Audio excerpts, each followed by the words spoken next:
Hello, good morning. সকাল সকাল স্নান করে আমি রেডি হয়ে গেছি। আর আজকে হচ্ছে কি পূর্ণিমা, তো আমাদের বাড়িতে পুজো আছে, তো সেই জন্য পুজোর সব কিছু তৈয়ারি হচ্ছে, আমি দেখাবো পুরো ব্লগটাতেই। তো এখন আমি আছি বাড়ির ছাদে, এই যে চুল শোকাচ্ছি। এমনিতেই আমার প্রচণ্ড ঠান্ডা লেগে গেছে, তো আমি দেখাচ্ছি তোমাদের আমার বাড়ির ছাদটা দেখো। তো এই দেখো কত সুন্দর ফুল ফুটেছে। এই ফুলটা আমি নিজে গিয়ে কিনে এনেছিলাম, গাছটা লাগিয়েছিলাম, এখন এটাতে ফুল ফুটেছে। দেখতে তো খুবই সুন্দর লাগছে। এই ফুলটার কালারটা দেখো, জাস্ট মানে কালারটা তো খুবই সুন্দর ফুলটার। এটা হচ্ছে গিয়ে লেবু গাছ, এখনো লেবু ধরেনি, গাছটা ভালোই হয়েছে। আর একটা জিনিস দেখাই, যেটা হচ্ছে আমাদের বাড়ির সবেদা গাছ। জাস্ট দেখো, এই যে সবেদা উঠেছে, এখানে উঠেছে সবেদা, আর এই যে অনেকগুলো কড়িও উঠেছে সবেদার, ঠিক আছে। তো সবেদাগুলো বড় হলে আমি দেখাবো। আমি জানি না এটা কীরকম হবে, বাকি অনেক গাছই আছে, আমি তোমাদের দেখাচ্ছি। এই দেখো আম গাছ, আমে মুকুল ধরেছে গাছে, কখন হবে আমি জানি না আম।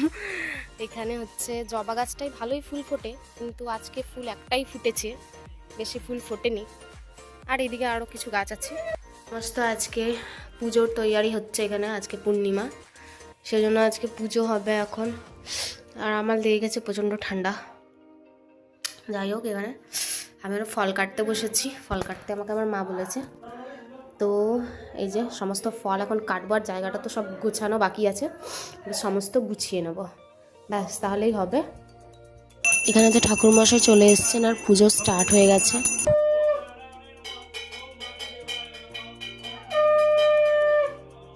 তো কমপ্লিট হয়ে গেছে, হাতেই যে প্রসাদ চলে এসছে, সিন্নি প্রসাদ। এখন আমরা প্রসাদ খাবো। ওদিকে আমাদের পুজো হয়ে গেল আর প্রসাদ খাওয়াও কমপ্লিট হয়ে গেছে। কিছু প্রসাদ এরপরে পাড়ার মধ্যে দিয়ে আসা হয়েছে। তো এখানে দেখো আমাদের ঘন্টি বিড়াল চলে এসেছে। ঘন্টি বিড়ালকে দেখো, দুধ খাচ্ছে ফাইনালি, এই বাটিতে খাওয়া শিখে গেছে। কিরে ঘন্টি, ওই ওই ওই। আজকে কিন্তু পুজোর দিন, আর পুজোর দিনের মেনু মানে কিন্তু এখানে থাকবে খিচুড়ি, এখানে আছে ঘ্যাট, এখানে আছে পটল ভাজা, আর তার সাথে চাটনি।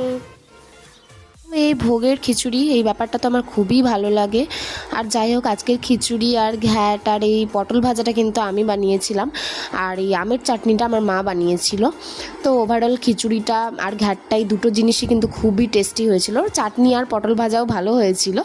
তো যাই হোক, এবার আমরা খাওয়া দাওয়া শেষ করে ফেললাম। তো এরপর সন্ধ্যাবেলায় তো আমি এই মিষ্টিটা বানিয়েছিলাম বাড়িতে, আর এই রেসিপিটাও আমি তাড়াতাড়ি আপলোড করে দেবো। তো আজকের মতো ব্লগটা এই অবধি ছিল। Tata, by.